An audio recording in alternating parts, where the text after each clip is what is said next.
कोई गुरु का सानिध्य माता सती जी को प्राप्त नहीं हुआ। केवल सानिध्य हिमालय राज की बेटी, हिमालय राज की पुत्री माता पार्वती जी एक ऐसी थी जिनको बाल्यावस्था से संत का, साधु का, सन्यासी का, तपस्वी का, साधक का, उपासक का सानिध्य प्राप्त हुआ है। उनको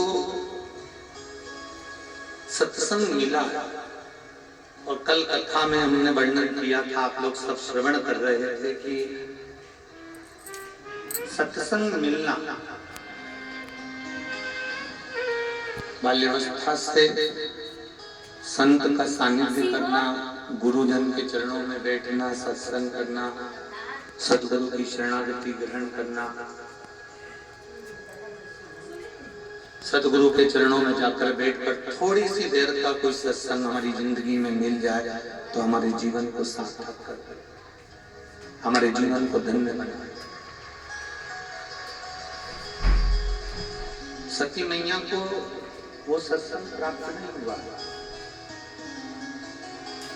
माता सती को वो सत्संग नहीं मिला, पर माता पार्वती जी को बाल्यावस्था से देवऋषि नारद ने जो सत्संग दिया वो पार्वती जी के हृदय में, चित्त में वो विराजमान है।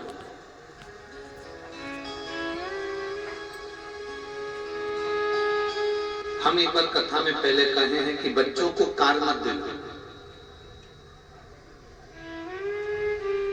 कार दिलाओगे तो बच्चा बेचकर खा जाएगा। पर यदि बच्चों को आप और हमने संस्कार दे दिए तो ये पक्का है कि बच्चा कारों की लाइन अपने दरवाजे पर लगा ले। अगर श्रेष्ठ संस्कार हमने अपने बच्चों को दिए हैं तो कार ढेर सारी आ जाएगी, पर यदि हमने बच्चों को संस्कार नहीं दिए तो कार तो हम लेकर जा रहे हैं, अगर हम संस्कार नहीं दे रहे तो वो कार देना हमारा बेकार है।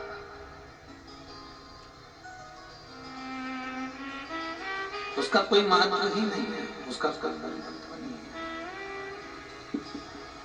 फिर उसका कोई मूल महत्व ही नहीं है हमारे जीवन में। खूब दो, अपने बेटे को हम मना नहीं करेंगे, बेटा आपका है, आप जिंदा हो तो भी दोगे और मर जाओगे तो भी दोगे, बोलो सही है ना? उसी नगर के जी, जिंदा हो तो भी अपने बहू बेटों को दोगे और मरने के बाद भी बहू बेटों को दोगे। कितना भी बहू से झगड़ा हो जाए पर जायदाद का हिस्सा तो उसके हक में है। तुम भले मुंह से कह दो कि मेरा बेटा नहीं मानूंगी मैं तुझको, या मेरी बहू नहीं मानूंगी तुझको, तो भी वो जायदाद का हिस्सा तो देना पड़ेगा, वो पीछे नहीं हट सकता। आज इस एस्पेक्ट से बात करना चाहेंगे, आप लोगों के स्मरण में होगा। पहले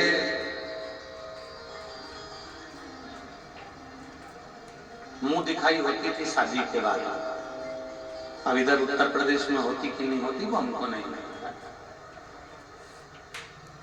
अब मुंह दिखाई होती थी तो उसमें कोई सोने की रकम देता है, कोई पायल देता है, कोई बिछुड़ी देता है, कोई चेन दे देता है, कोई अंगूठी दे देता है, कोई सामान दे देता है,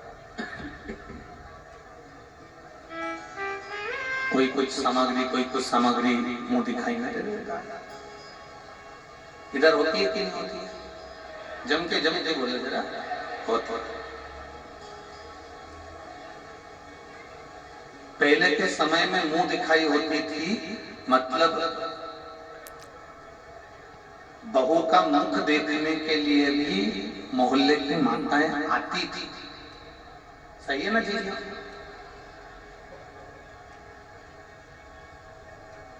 आज के जमाने में तो बहू बिना घूंघट के आती है तो मुंह दिखाई देने की जरूरत ही नहीं करती। आज के जमाने में मुंह दिखाई नहीं लगती।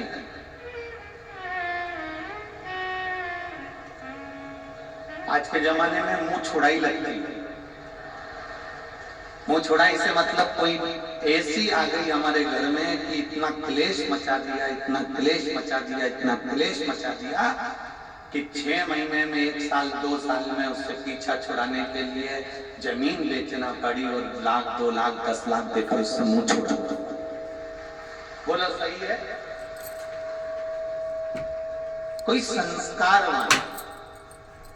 संस्कारवान किसी माता पिता की पुत्री हमारे घर में आ जाती है, कोई संस्कारवान हमारे घर में बेटी आ जाती है जिसकी मुख दिखाई भी होती है और वो घर को अपना समझ कर चलती है, अपना परिवार मानकर चलती है, अपना घर मानकर चलती है, अपना परिवार मानकर चलती है, अपना मानकर चलती है। पर कोई ऐसी आ जाती है कि वो अपने घर को घर नहीं मानता, केवल उसको एक ही मतलब रहता है, मेरा पति मेरा है, मेरे बच्चे मेरे हैं, मेरा मायका मेरा है, बाकी का कुछ भी ससुराल में मेरा नहीं। ससुराल में मेरा कुछ भी नहीं, मेरा पति मेरा है, मेरे बच्चे मेरे हैं और मेरा पति जो कमा रहा है, नौकरी कर रहा है, वो नौकरी का धन मेरा है, सब कुछ मेरा है। मायके वाले मेरे हैं, मेरे पिताजी मेरे हैं, मेरी माँ मेरी है, मेरी बहन मेरी है, मेरा भाई मेरा है, मेरी भाभी मेरी है, पर पति का जो पक्ष है, ससुराल का जो पक्ष है, वो मेरा है। किसी किसी को ऐसा महसूस होता, किसी किसी, पर आप लोगों से बात करना चाहेंगे। पार्वती मैया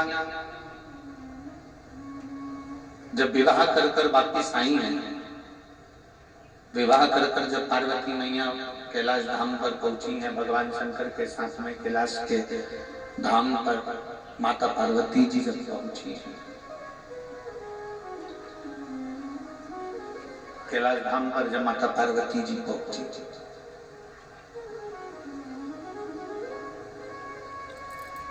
सारे देवी देवता सब कैलाश पर ही, सारे देवी देवता कैलाश पर्वत पर विराजमान।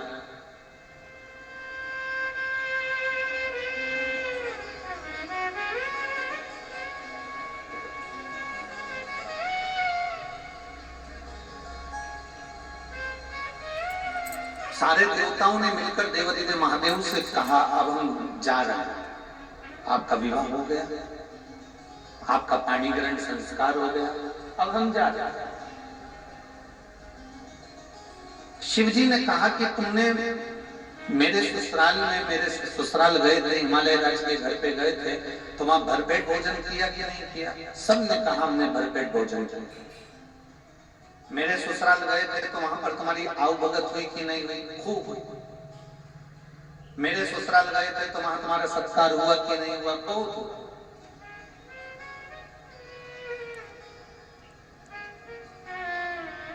अब शिव जी ने देवऋषि नारद से कहा कि सब जा रहे हैं, मेरा फर्ज बनता है कि इनको भेजने से पहले कुछ खिला दूं, पर मेरे कैलाश पर है क्या खिलाने का?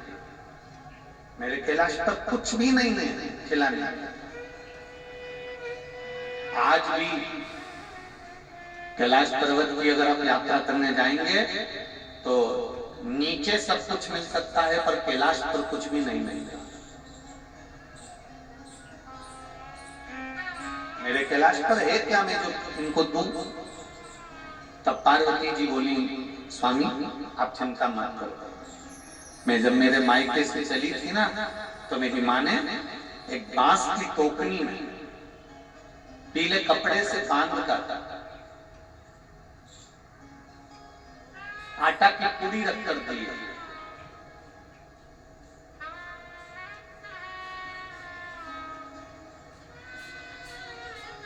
जितने गंगा तट के निवासी होते हैं, जितने सरयू तट के निवासी होते हैं, जितने नर्मदा तट के निवासी होते हैं, जितने गोमती तट के, गोदावरी तट के, जितने यमुना तट के निवासी होते हैं, जितने सरस्वती तट के निवासी होते हैं, जितने गंगा के घाट के निवासी हैं, जितने गंगा के किनारे के निवासी हैं, और जितने सरयू, मंदाकिनी, नर्मदा, कावेरी, गोदावरी, कृष्णा, इसके तट के जो निवासी होते हैं, ये सब शंकर जी की बनाई हुई परंपरा से चलते हैं।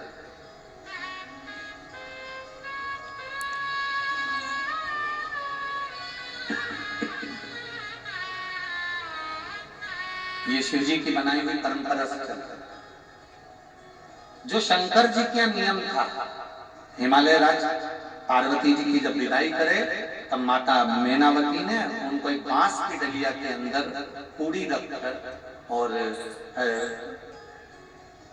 अब उस समय पर देवता कितने बड़े होते थे, बहुत बड़े बड़े, जिनको देवता कहते हैं, देव कहते हैं, तो इतनी सी पूरी नहीं बनाई थी।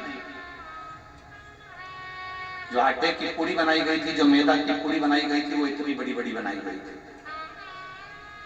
अब इधर उत्तर प्रदेश में वो बेटी की विदाई पर बनती कि नहीं बनती हमको नहीं मालूम, पर हमारे शास्त्रों का जो नियम कहा गया कि बेटी जब विदा होती है तो जैसे मैनावती ने बांस की डलिया में, बाम्बू की डलिया में पूरी बनाकर रखकर उसमें थोड़ी सी शक्कर, थोड़ा मिठाई उसमें रखकर डलिया को बांधकर दे दी गई थी। और ध्यान देना, हिमालय राज जी ने दहेज में हाथी, घोड़ा, पालकी सब कुछ दिया, सोना, चांदी, हीरा, पन्ना, जेवर, आभूषण, रतन, नौकर, चाकर, माणिक, मोती सब दिया था। मेरे महादेव दहेज का एक सामान लेकर नहीं आए थे, केवल मेरे महादेव वो डलिया में जो पूरी बांध कर दी गई थी उसको स्वीकार कर कर मेरे महादेव लेकर आए। आज के जमाने में लोग फ्रिज के चक्कर में, गाड़ी के चक्कर में, बंगले के चक्कर में, जमीन के चक्कर में, अलमारी, सोफा सेट, पलंग के चक्कर में, ड्रेसिंग टेबल के चक्कर में और डिनर टेबल के चक्कर में जो डलिया होती है पूरी की, जो मैदे की पूरी बनाई जाती है, जो बांस की डलिया में रखकर बनाकर जो दी जाती है, दुनिया का सामान लोग लेकर आना पसंद करते हैं, पर वो डलिया को वहीं छोड़ आते हैं। शिव महापुराण की कथा कहती है महादेव सब कुछ छोड़ आए, पर वो मैदे की जो पूरी थी, आटे की जो पूरी थी, उसकी जो डलिया थी उसको लेकर आए। उस पूरी को जब सारे देवताओं को दिया गया तो देवताओं ने उस पूरी को जब खाया तो वो एकदम फीकी थी, उसमें ना नमक था ना शक्कर था। आप क्या बनती है? जम के बोलो जरा, किस किस क्या बनती है? जरा हाथ उठाओ तो बेटी विदा होती है तो देते। सब क्या बनती है? बोलो। उसमें ना शक्कर है ना नमक है, फीकी पूरी, फीकी। अब जो देवताओं को दिया गया, अब देवताओं को दिया गया तो देवताओं ने जो कई लोग हमारे सनातन धर्म पर उंगली उठाते हैं। दुनिया के कई लोग हमारे हिंदू धर्म पर उंगली उठाते हैं। तुम्हारे सनातन धर्म में ये नए नए नियम है, पूरी दे दी, फीकी दे दी, नमक डाला नहीं, शक्कर डाली नहीं, डलिया में बांध कर दे दी, पीले कपड़े के कंकु के छापे लगा कर दे दी। बताओ, ऐसा पीला कपड़ा कर दे दिया, ऐसा दे दिया। ये दुनिया के लोग सनातन धर्म पर उंगली उठाते हैं, और उंगली उठाने वाला कोई दूसरा नहीं होता, सब अपने ही होते, जो अपने ही अपने धर्म पर उंगली उठा देते।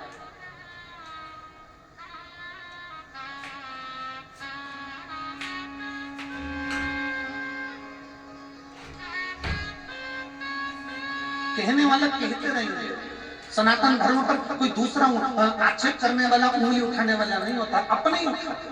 कोई तुमसे कहेगा श्री शिवाय नमस्तुभ्यम मत बोलो, क्यों भैया? तो कहे हो सकता है पाप लग जाए। क्यों भैया? गाली देने में पाप नहीं लगता, मंत्र बोलने में पाप लग जाता है। फिर कोई महाराज आएगा कह देगा शंकर जी पे चढ़ा हुआ जल मत पियो। क्यों भैया? पाप लग जाएगा। दारू पीने में पाप नहीं लगता, शिव जी पे चढ़े हुए जल पीने में पाप लग जाता है। अब वो पूरी कैसी है? जम के बोलो जरा। ठीक, देवताओं ने भगवान भोलेनाथ जी के पास में ये पूरी तो ठीक ही है, ठीक ही।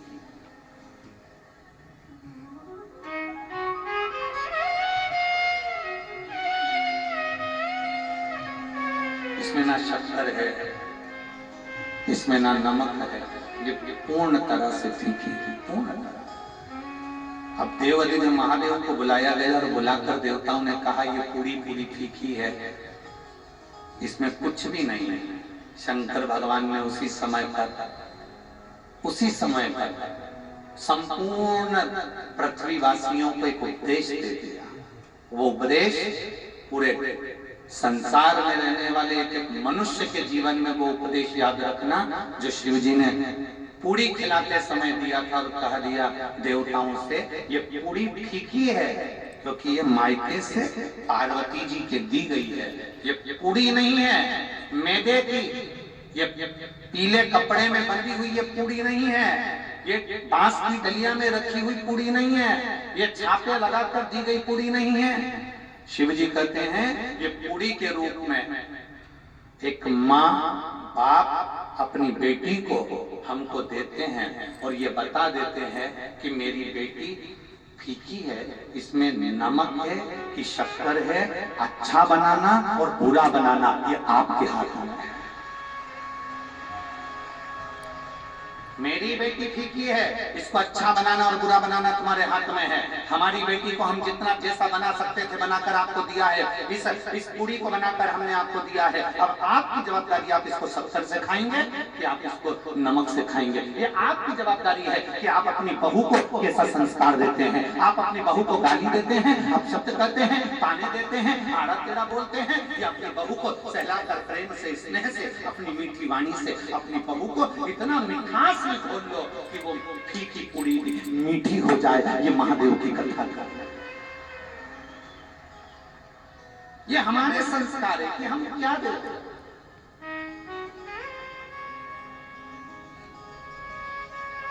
ये हमारे संस्कार है कि हम क्या प्रदान कर रहे हैं।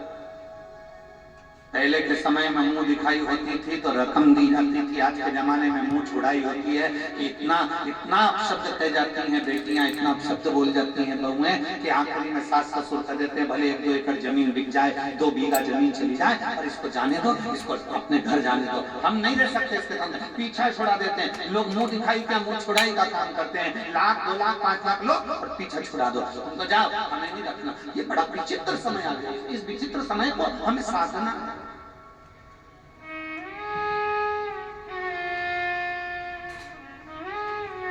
इस विचित्र समय को हमें साथ कर चल जाए।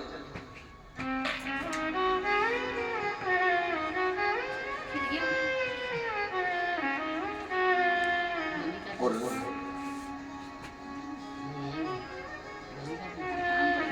जिसने विचित्र समय को साध लिया, जिसने इस समय को साध लिया, वो संपूर्ण जीवन को साध लेता है, संपूर्ण जीवन।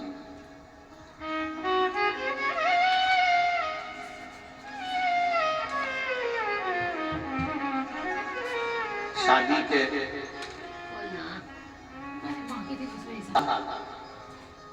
कितने वर्ष, जम के बोलो जरा, जम के। शादी के 4 वर्ष अपनी बेटी को अपने बेटे को सिखाकर भेजना। शादी के 4 वर्ष सबसे कठिनता के वर्ष होते हैं।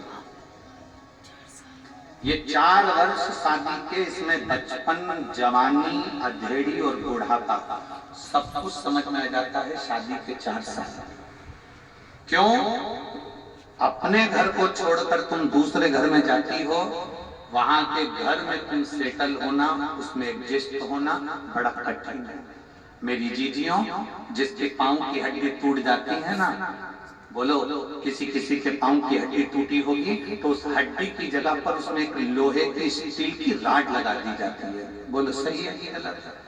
हड्डी की जगह पर एक दूसरी स्टील की लोहे की राड लगा दी जाती है, कापर की राड लगा दी जाती है। शरीर वही है पर हड्डी की जगह पर दूसरी कोई हड्डी आकर वो दूसरी स्टील की राड जो लगाई गई है, स्टील की जो डंडी लगाई गई है, उसको एडजस्ट होने में, उसको रमने में डॉक्टर भी कहते हैं 4-6 महीने लगेंगे। उसको सही एडजस्ट होने में 4 महीना लग जाता है। दांत लगवाओ तो उसको एडजस्ट होने में, जम के बोलो जरा, 4 महीना लग जाता है।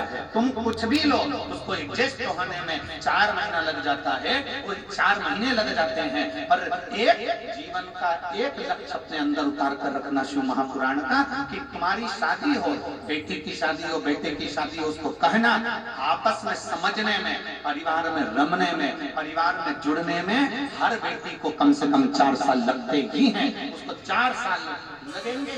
अब उसमें उसको सुनना भी पड़ेगा, उसमें उसको साधना पड़ेगा, उसमें उसको सबको एडजस्ट कर कर चलना पड़ेगा। जो 4 साल अच्छे से साथ कर चल लेती है, जो 4 साल अच्छे से अपने जीवन को निकाल लेती है, फिर उसका बुढ़ापा नहीं बिगड़ता, उसका बुढ़ापा सुखमय हो जाता, आनंदमय हो जाता। 4 वर्ष थोड़ा साधना पड़ेगा। जो शुरू के 4 साल साथ लिया उसकी जिंदगी सद गई, और जो 4 साल नहीं साथ पाया उसकी जीवन बेकार। पर आज के जमाने में तुम्हारा जी, हमें तो तुरंत निर्णय चाहिए। बस लड़ाई हुई, मायके गई, नोटिस पहुंचा दिया, तलाक। अब पूछो क्यों तलाक ले रहे हो, तलाक क्यों ले रहे हो? तो कहा हमारी सास बेकार है। तलाक क्यों ले रहे हो? हमारा ससुर बेकार है। तलाक क्यों ले रहे हो? हमारी जेठानी, देवर, ननद सब बेकार है। तलाक क्यों ले रहे हो? हमारा पति बेकार है। मतलब इतने खानदान में ये 5 उंगली में कोई उंगली तो काम की होगी। 5 सदस्य घर में रह रहे हैं, उसमें से कोई तो अच्छा होगा। नहीं, मेरा पति बेकार, सास बेकार, ससुर बेकार, देवर बेकार, जेठ बेकार, और मेरी जेठानी बेकार, मेरी ननद बेकार, सब बेकार दिख रहे हैं, तो समझ लेना तुम्हारा चश्मा गड़बड़ है। काले कलर का चश्मा लगाकर तुम सोच रही हो सब पीले दिख जाए। बोलो री, कुशीनगर की जी हो, काले कलर का चश्मा लगाकर तुम सोच रही हो सब पीले दिख जाएं, काले कलर का चश्मा लगाकर तुम कह रही हो सब नीले दिख जाएं, काले कलर का चश्मा लगाकर तुम कहती हो हरे दिख जाएं, काले कलर का चश्मा लगाकर तुम कहती हो सब साफ दिख जाएं, सीधे दिख जाएं, सफेद दिख जाएं। नहीं हो सकता। अपना चश्मा चेंज करिए, मतलब गड़बड़ी अपने अंदर है। बुरा जो देखन में चला बुरा न मिलिया कोई, इसलिए अपने को साधना पड़ेगा। हमें ये भी बुरा लग रहा है, वो भी बुरा लग रहा है, वो भी बुरा लग रहा है, सारा संसार पाप में बुरा लग रहा है, घर में रहने वाला बच्चा बुरा लग रहा है, जेठानी के बच्चे बुरे लग रहा है, देवरानी के बच्चे बुरे लग